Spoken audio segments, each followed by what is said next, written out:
How to see all call log history in Facebook Messenger on your iPhone and Android. Hi everyone, it's Sophia to assist you today. Without any delay, let's jump right in. First, open Messenger. You'll find this kind of screen pop up after you log into your account. Earlier, you had option to select call history on bottom beside chats and storage.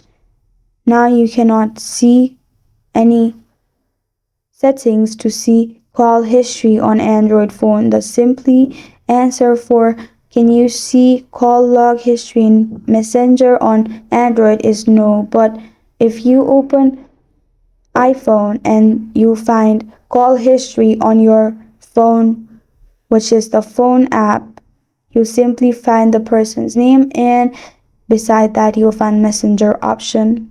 This is how to see call log history in Messenger.